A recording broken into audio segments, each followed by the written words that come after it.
It's New Comic Book Wednesday, and you know that means there are plenty of comics getting ready to hit the shelves of local comic book shops this week. And today we are going to be talking about and reviewing the comic books on my pull list, and those include the new series on Vault Comics, The Rush. Yes, I've got 3 covers there. No cover buys here, ladies and gentlemen. We've also got the new story arc on Blade Runner 2029 on Titan Comics, as well as Gilliam March's new series Laura on Titan Comics as well. Let's not forget Image Comics Radiant Black. I'm telling you, you've got to stick around for the review on this one. There will be timestamps down in the bottom in the description of this video. Also on Dark Horse, we've got Orphan and the Five Beasts. We've got Knighted, the new series from AWA Upshot, and check out that variant cover they have there of this series as well. Gee, what's that look? Come on, you know what that is. You know what that is. Let me know down in the comments below. Also, new series on AfterShock Comics, The Heathens, as well as After Dark, a horror anthology in a prestige format right here on AfterShock Comics. These are the books that we are going to be talking about in today's video.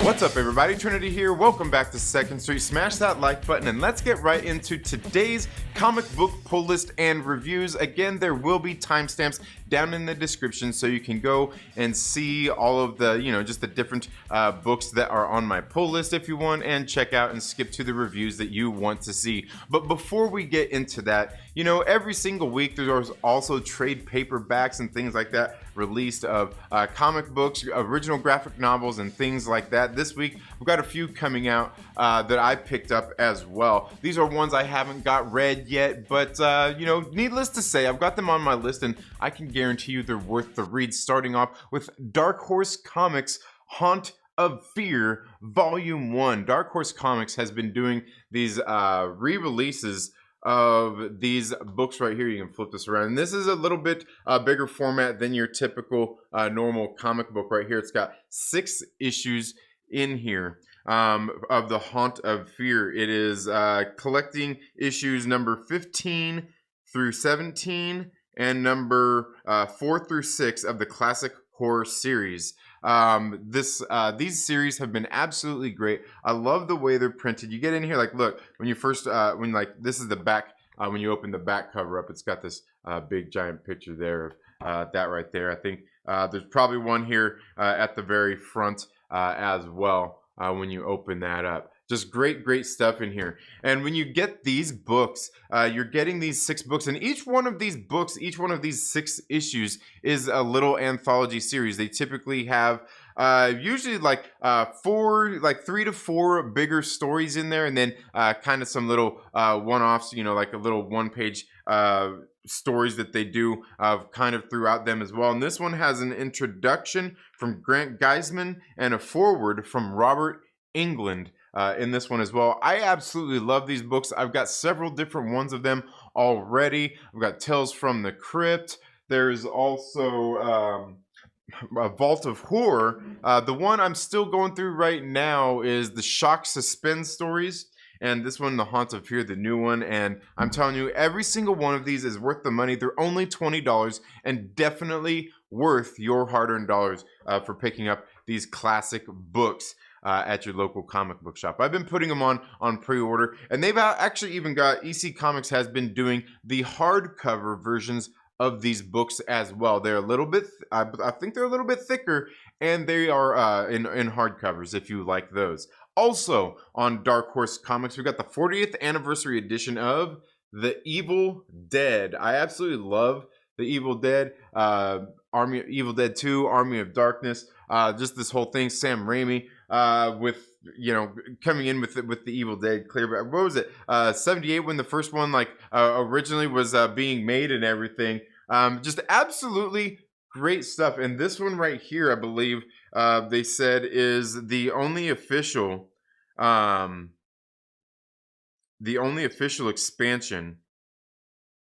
The only official expansion of the Evil Dead universe, and I haven't read this one. I'm pretty sure this isn't new. It's collecting the Dark Horse Comics miniseries, The Evil Dead 1 through 4. This is the only officially authorized expansion of that classic horror film with new afterward text by Mark Verheiden and a sketchbook section from artist John Bolton, The Ultimate Illustrated Experience in Grueling Terror. You can see that right there on the back. They've got that there. But again, big fan of the Evil Dead, and no, you know what? I feel bad about this too. I don't have the Evil Dead version of the DVD that has the Necronomicon. I don't own it. Yes, feel free to shame me down in the comments below. Also, the last one here that I have is on Vault Comics. This is Rockstars. This is the complete series. This is issues 1 through 10. I seen this solicited and I ordered it because I've never read this series. They don't have them at my local comic book shop, and you know, I don't always go around digging through, you know, like a lot of the old comics or anything. Let alone this is kind of modern, like a modern older kind of comic or anything. So I went ahead and picked this up. It's a collected edition, and Vault Comics puts out some nice quality books. I opened up and I got about one issue or so into this thing, one of the 10 issues into this thing, and I gotta say it's pretty good so far.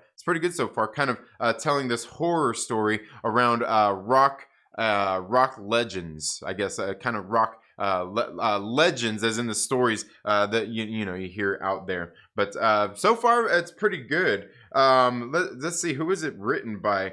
It's written by Joe Harris. The artist is Megan Hutchison Cates. Kelly Fitzpatrick is the colorist. Tom Muller is on design. Michael David Thomas is the letterer. Sean Gore is the editor. But that's it right there. And like I said, so far I've got about one issue in here on this series, and it's been pretty good so far. What we've seen is this guy, this kid, going and using like his tarot cards to figure out and solve these murders that are going on that kind of have to do with these rock legends and stuff like that. And you see there's also like this other reporter out there kind of doing the same thing. So I don't know. So far I've thought it was really good. But again, thank you all so much for being here today, guys. Again, there are timestamps down in the description where you can go and see what books I am going to be talking about and reviewing here on my pull list today. And let's go ahead and get right into it. Make sure you've already smashed that like button too, right? We've got After Dark, a horror anthology. This is a prestige format book on AfterShock Comics. So it's a little bit bigger than your regular comic book. I believe this was $6.99. I know there was also another variant cover of this as well. Now this has 4 different stories in it. Has 4 different stories. It's got Dust to Dust by Cullen Bunn. It's got Black Eyed Kids, Sin of the Parent by Joe Pruitt. It's got Inheritance by Jim Starlin, and Tales of Mother F. Goose, Along Came a Spider by Frank Thierry. And this first story in here, and I gotta tell you, you know what, like, for me, anthologies are kind of a, like, it's a love-hate relationship. Like, when an anthology is done right, I like a good anthology. Like I was saying earlier about the Dark Horse, The Haunt of Fear, those are anthology books, and I absolutely love them. Just a collection of stories going together. And this one right here, this After Dark horror anthology, I gotta say I really do enjoy it, even though I don't know kind of all of the stories involved here. The first one by Cullen Bunn and artist Cliff Richards, DC Alonso is the colorist, Dave Sharp is the letterer, is called Dust to Dust, in which you see this man, this horribly disfigured man, looks like he's kind of melting away here as he enters into this little like a little diner and tells this story about what's going on to him and what got him into this state. Very kind of cool, kind of creepy story in this one. The next one is Black Eyed Kids, Sin of a Parent. And I've never read the Black Eyed Kids series. It's something I seriously need to get into doing. But this one is written by Joe Pruitt, art by Simon Kudransky, and lettered by Dave Sharp. And this one right here, if you know, I'm sure if you've read all the series, this one has probably some huge kind of payoff for it. But you basically see these kids who, this adult who obviously made these deal with this kind of evil spirit, or these kids in this case, for they're trading lives, I guess, or blood for blood is kind of what we see here, and we see that this kid has come to collect. Again, I mean, I understand what's going on here without having ever read the larger story overall, and I gotta say, I thought it was pretty good as well. The third story in here is by Jim Starlin, artist Nicole Jelinek, and the colorist is DC Alonso, letterer is Dave Sharpen.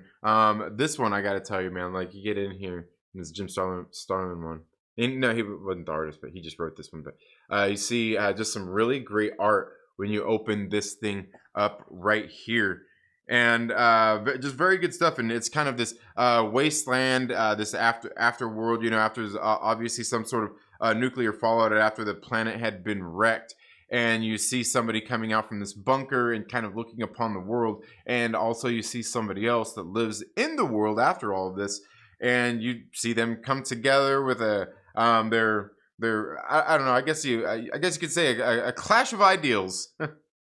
Pretty good story here as well. Then the fourth story in here is Tales of Mother F. Goose, Along Came a Spider by Frank Thierry. The artist is Joe Eisma. Matt Herms is the colorist. Carlos M. Manguel is the letterer. And this one right here, I know they're getting ready to do a series called Mother F. Goose on AfterShock Comics, and this one must be just kind of a little story before that called Along Came a Spider, and we get introduced to a couple of policemen, a detective, and what they are this crime they're investigating, and then just kind of tracking this criminal that leads to kind of a weird little twist here at the end. I thought this book was very good as well. They're kind of taking these old, how would you say, like folk tales, like this one is Along Came a Spider regarding Little Miss Muffet. Yeah, you know, Little Miss Muffet who sat on the tuffet. Altogether, I gotta say, I really did enjoy this book. Altogether, a pretty good horror anthology. Only 4 stories in here, plenty of creators, and a lot of goodness. Definitely one I would recommend if you like your horror books. And again, it's, you know, just short little stories. You're not getting anything super deep and involved. Just very good stuff here out of After Dark, a horror anthology on AfterShock Comics. Now, the next one we've got here is The Heathens on AfterShock Comics, issue number 1. This one being written by Colin Bunn. And Heath Amodio. Sammy Cavella is the artist. Jason Wordie is the colorist. Simon Boland is the letterer. The main cover is Sammy Cavella and Jason Wordie. Andrea Muti is on the incentive cover. I'll show you those names right there so you can take a look at that. Now, this one right here, you know, and I got to say, I think Sammy Cavella and Jason Wordie do a lot of work together. I think they work together on a lot of books when they do books. And you can notice Sammy Cavella's art right here off the get-go. What we see is we kind of open up on this scene of these people being kind of hunted and murdered. And then we see a couple of people kind of clashing together, and then they all kind of come together. We end up in this like this saloon or this bar, if you will. Maybe even just like a nice house that has like a bar, and then they've got a library, and you see all these kind of these different historical figures coming together, like Billy the Kid, and just, you know, several different characters out there. All coming together, and it looks like they're sort of bonded to some sort of spirit in which they are basically entrapped, and they have to go and kind of earn their death, if you will, even though they're already dead. And they're going out and hunting down other rogue, like, lost souls, renegade souls out there. Altogether, I got to say, I thought this book was pretty good, as they all head off to go on their missions and hunt down this person that looks like they are impersonating some Jack the Ripper style murders it looks like they're in the United States. It looks like they're probably in like Los Angeles. But altogether, I gotta say the Heathens was very good. Issue number 1 here, and this is one of those series. It's $4.99. It's got a cardstock cover, and this, I believe that might be the regular on this series, because I believe I've seen it just solicited for issue number 3 or 4 here recently in this month's solicits, and it's another $4.99 book. But altogether, I would say it kind of depends on what you like and what you're into on this one. I thought this book was pretty good. I like Cullen Bunn's work. Definitely worth checking out if you like any of these artists or even Cullen Bunn as a writer. Definitely something they're kind of doing this whole, not even like a Suicide Squad kind of thing, but something kind of like that. Is it a Thunderbolts kind of thing? I don't know. There's a difference, and yes, there's a difference. Don't start with me. Let me know down in the comments below if you have read Heathens, what you thought about it, or if it's something that you plan on picking up this week at the comic book shop. Now, the next one we've got here on AWA Upshot, we've got Knighted, issue number 1. I picked up both of these covers here of this book. Now, this book is being written by Greg Hurwitz. It's got art by Mark Teixeira, and it is colored by Brian Reber, and world design is the letterer. I'll show you those names. You can see at the bottom right there. You can see that right there. Now, what this story is kind of a new hero in this whole shared world of the AWA Upshot universe. In case you haven't read any of the AWA Upshot books, what they do is they kind of had this fallout in this shared universe sort of world. This fallout in which this this pandemic went and swept the world. A lot of people died. And some of the people that ended up getting sick ended up inheriting superpowers, those that didn't die. And so there are people with powers, people without powers. Obviously, governments are reacting to those different kinds of things. And there are other stories kind of linked in the AWA Upshot universe that kind of relate to this story, kind of the same thing. They're not all exactly following per se, but you can see how they might all be in the same universe. And there are several different books that are definitely tied in. And this one seems like it fits right in there, where we see after there's kind of been this culling of humanity, if you will, and we've got this guy who is he's an investigator, or he's a cop basically.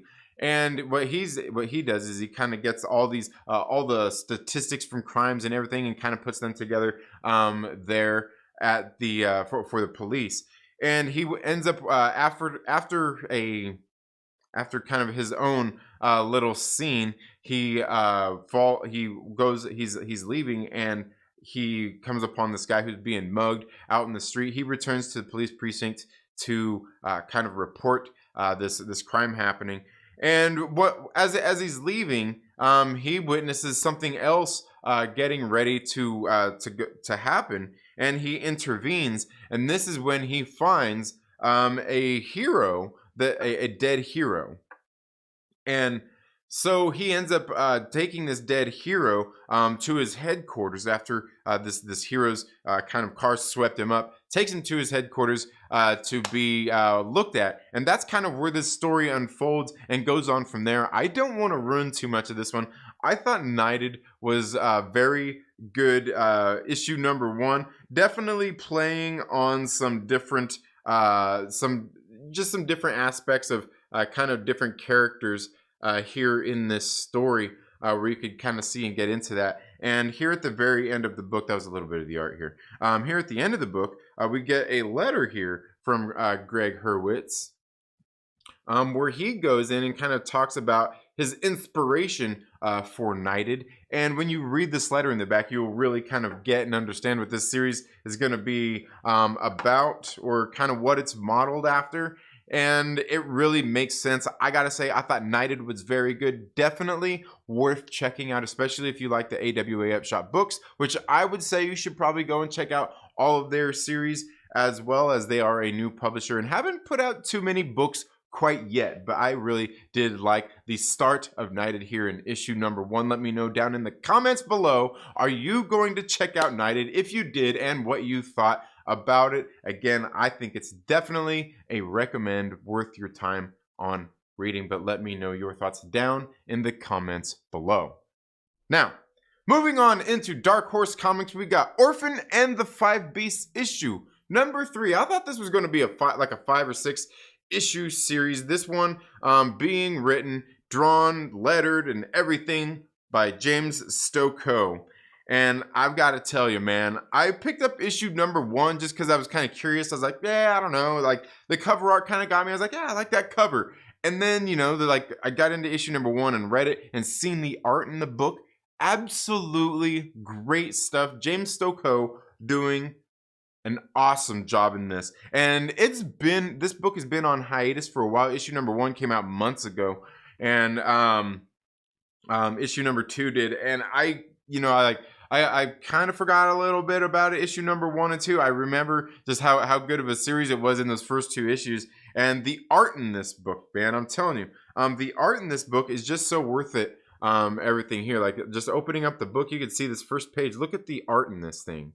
Look, like all this highly detailed art and everything going on in here. And this is kind of, how would you say, maybe like a revenge story in which we are following this character around who has our main character has this group, this band of thieves or thugs with her now after she kind of rescued them. If I'm remembering that right, and kind of set them free, and now they're following her, and they end up going to this town. She's on a particular revenge mission here, and I'm telling you, just look at the detail in here. Very great stuff. Like I said, I kind of don't remember what the first couple issues were, but when you get here into this 3rd issue, like it almost didn't even really matter. It almost didn't even really matter what was in those first 2 issues, because for me, it gets in here. I love this art anyway. But then, like, I mean, look, like, get in here. Look at this. Even you get this eyeball in this wood here, in the glory hole, if you will. Absolutely, just like, that's great, right? But then it turns into just a really great body horror story here towards the end. This book is absolutely great. You've got to read this book. I think it looks like there's only 1 book left, so I think it's only 4 issues. You're going to have to pick up the trade paperback if you cannot find the single issues. This book is absolutely great. The story is awesome, and James Stokoe's art is top notch. It's worth buying these books just for the art itself. But let me know down in the comments below if you have read Orphan and the Five Beasts, or if you plan to. I'm telling you, I think you need to, because this book it's great, man. It's absolutely great. Towards the end, I'm telling you, towards the end of this book, it went off the walls, bonkers, and I love it. Give me more of this, James Stokoe. Give me more of this, Dark Horse Comics. These are the books you need to be doing. This James Stokoe book, and just keep doing those EC Comics reprints, and we're good. We're good. James Stokoe, great job on this one. Guys, let me know down in the comments below if you have read Orphan and the Five Beasts, if you plan to. And if you have, what are your thoughts on it? Let me know down in the comments below. Now we'll get on to this next book, Image Comics, Radiant Black, issue number 9. This book is being written by Kyle Higgins. This particular issue has art by Eduardo Ferragato, colorist Marcelo Costa, who is the regular artist on this, and I believe the co-creator. And the letterer is Becca Carey. There's only one little backup story in this book this month. At the very end at Marshall's School of Business. Now this story right here, I've got to tell you, man. The first couple of issues of Radiant Black were kind of like, you know, you see this kid, this young man, I guess, kind of move. He's a writer. He moves back in to his parents' house from Los Angeles. He set out to Los Angeles to be some big writer, some big screenwriter, and his hopes and dreams were crushed. They were crushed because apparently he's not really that good. Well, one day he gets home. Him and his best friend, they go out drinking, get into some shenanigans, and some things kind of happen. He ends up getting this suit and becoming a superhero, but he's reluctant to have the suit and use it and being a superhero and all that stuff. It's a lot of things that he don't really know about, but he begins to take it on. Well, soon after that, he ends up getting in a clash with another person that has one of these suits also, and he gets severely injured and put into a coma, and he's been on life support ever since. Well, at that point, the suit that kind of attached itself to him ends up attaching itself to its next host, which ends up being his best friend. And I'm telling you, the story just from there got absolutely great. I mean, right, like I believe it was like right around like issue number 3, maybe it was like issue number 3 or 4, where this story really started to get great and take off and really brought me in. And I'm telling you, ever since those first couple, because like the first couple issues were like, yeah, I don't know, man, like I don't know. But then you get here into beyond those first couple of issues, and this story has gotten really good. Radiant Black is definitely a series I recommend checking out. Go pick up the trade paperback of the first story arc if you haven't read it. You might be able to even find these books, these single issues, at your local comic book shop. Still definitely a book worth reading. Kyle Higgins doing an absolutely great job writing this book. And I haven't read a whole lot of Kyle Higgins' books before, but I think this one is absolutely great. I believe there's even like a fan club and everything, like on Twitter and all this stuff. Dude, like this book is actually pretty damn good. But there's fan clubs for a lot of books though, right? Right? I don't know. This one is absolutely great. Definitely, I think, worth your read and worth your money for these first 9 issues. Again, the first couple issues started off a little, yeah, you know, kind of like I'm not feeling this dude. But then it took off, like it kind of got dramatic and everything after that, and has been really good ever since. Let me know down in the comments below if you have read Radiant Black, what you think about it. And if you haven't, if you're gonna go check it out because I told you to, because I definitely think that you need to with this particular book. Let me know down in the comments below. That brings us to our last one here on Titan Comics. This is Gilliam March's Laura, issue number 1, or Laura and Other Stories. Issue number 1. This is on Titan. No, this is not on Titan. This is on Ablaze. My bad. This is on Ablaze Publishing. Dang, this should have been like the first book I talked about then. This is on Ablaze Publishing. My bad. My bad, Ablaze Publishing. I apologize. Ablaze, you guys know I love you guys, man. You guys put out some good books. Some good books I've really been enjoying. And that is no different than Gilliam March's Laura and Other Stories. I never read Gilliam March before, seen his art, read any of his books or anything before he did a series on Image Comics not too long ago called Carmen. And I read that series and it was absolutely great. Here in Laura and Other Stories, issue number 1, where Gilliam March does everything in here. He does the letters, the design, the colors, the art, the story, everything in here. Absolutely great. We're following kind of this day in the life of, if you will, of this character named Laura, who is flashing back just on her past and this relationship that she was in. And it kind of starts off like that. And the thing is, like, the last series, Carmen, and even this one right here, it starts off with a really good story. Just like this kind of like I said, a slice of life is what we're getting, is what we're ultimately talking about here. But it leads to so much more than that. I mean, it's a slice of life that's talking about these feelings and just different scenarios that people are in, like real life, real world kind of scenarios in this particular book. And like the other one I was talking about, the first one that I read, it was kind of the same thing, but it was more kind of supernatural, kind of slice of life after death, more like it. The realization of things. And that's kind of what this is about too. The kind of realization of these things in our lives and our feelings and our relationships with people. And this book, in this issue number 1, has some absolutely great stuff in here. I'm telling you, the art in this book is absolutely great. And the storytelling is just so damn good. I don't know what Gilliam March does, man. I don't know what Gilliam March does. But like these books they're putting out are absolutely great. And I can tell you just off the 2 books that I've read here from Gilliam March in Laura and Other Stories, and even the other one, Carmen. But this, like, Laura kind of solidifies it in the fact that if I see another book being written, being solicited, written, drawn, and everything by Gilliam March, chances are I'm going to pick it up because this book is fucking great. I absolutely love it. Like I said, the other series on Image Comics, Carmen, absolutely great. The art is like Is there better artists? I mean, probably, but like the art style and everything that Gilliam March is doing in these books is absolutely great. The storytelling is great, something kind of deep and involved, kind of like, I get it and I love it. I need more of this kinds of stuff in comic books. Give me more of this. Let me know down in the comments below if you have read Laura and other stories, or if you plan on picking this one up this week, guys. I think it's a definite recommend if you're into that whole slice of life thing. But not only that, with the slice of life, like, this is actually, like, I know slice of life to me sounds like stupid, cheesy, and corny, but what Gilliam March is doing in here is fucking fantastic. And I think it's definitely worth your time and worth your $3.99 for picking up this series. Let me know down in the comments below if you've read it, or if you've even read other stuff by Gilliam March. Let me know what else is good by Gilliam March. I know he did like Batman and Joker, and it says that on the cover here, the artist of Batman and Joker. But like, what else have you read that's written and drawn by Gilliam March? Because I need to know. I need more books. I know Google, right? That's what you're gonna. Is that what you're gonna tell me, Google? I want to know from you, not from Google. Let me know down in the comments below.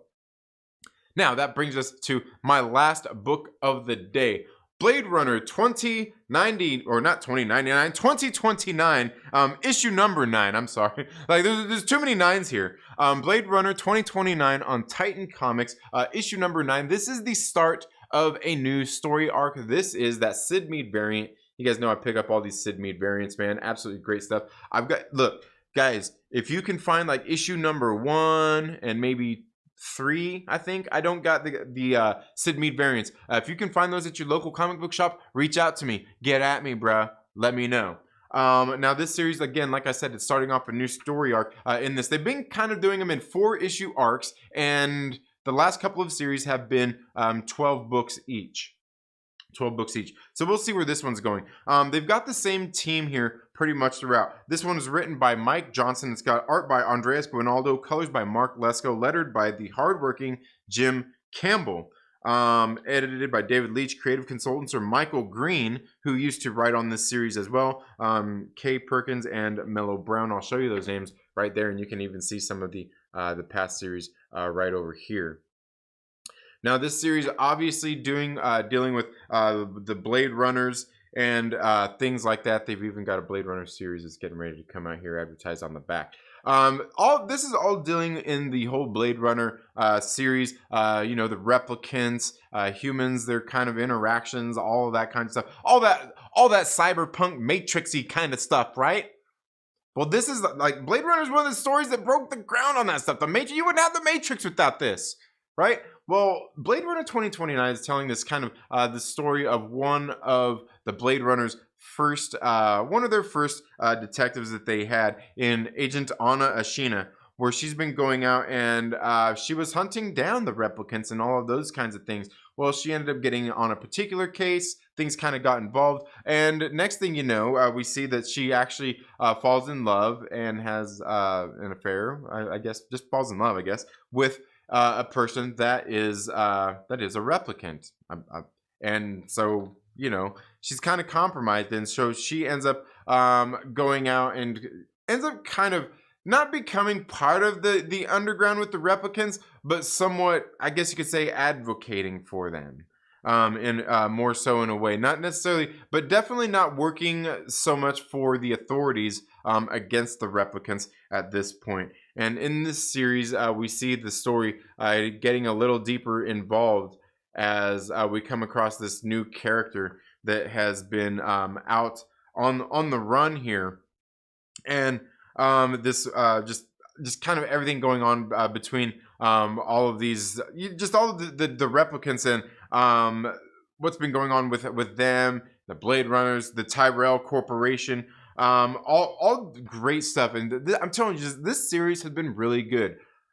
I couldn't recommend this enough. If you're into this whole cyberpunk, if you're into Blade Runner, I definitely think this is a book and series worth reading. I haven't read Blade Runner Origins at all. It's a different team and everything doing that one. But I've just been reading this one, and I got to say, I think it's absolutely great.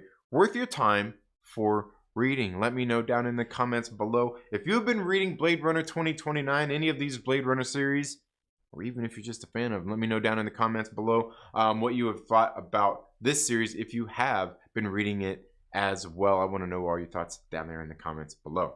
Now, that brings us to our last book of the day, Vault Comics, The Rush. This hungry earth reddens under snow-clad hills. Issue number 1. This is on Vault Comics. This cover is by Martin Simmons.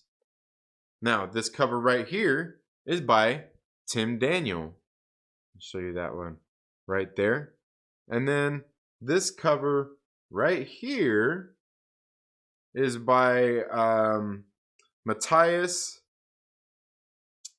Bergara. Matthias Bergara, right there on this one right here. No, I totally didn't cover by this one.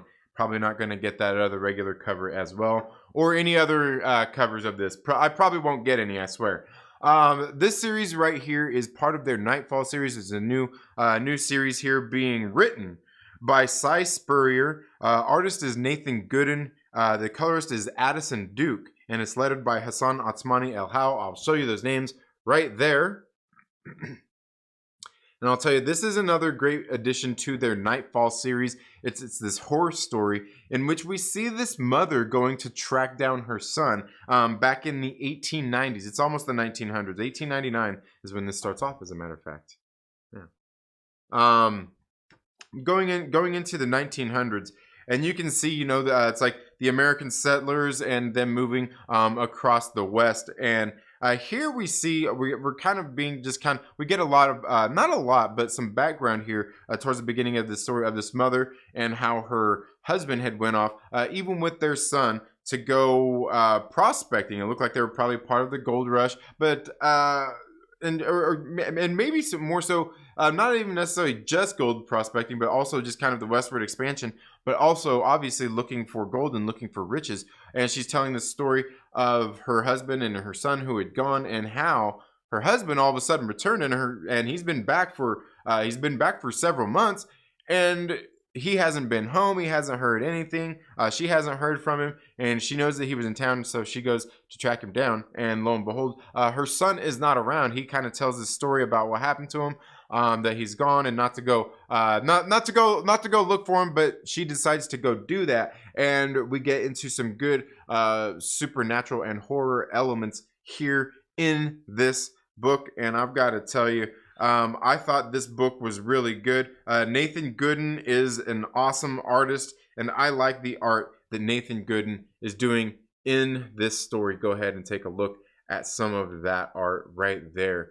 Really, just really good stuff here, I'm telling you. And again, it's on Vault Comics. You guys know, in case you've been watching long enough, I like a lot of the books they do on Vault Comics as well. And you know, one of the things, like Vault Comics, they like something about they've got that they've got that quality, that feel of their books. They smell a certain way. They're printed on that certain paper. They've got that certain quality. Always a great quality on Vault Comics. Another great book on Vault Comics. One I think you should definitely go and check out, because like, I wouldn't suggest this one, right? I mean, I didn't just buy 3 covers of it to say that I think it sucks and you shouldn't go buy it. I actually got sent out an early copy of this series to read about a month or 2 ago from Adrian Wassel, one of the editors, one of the people here.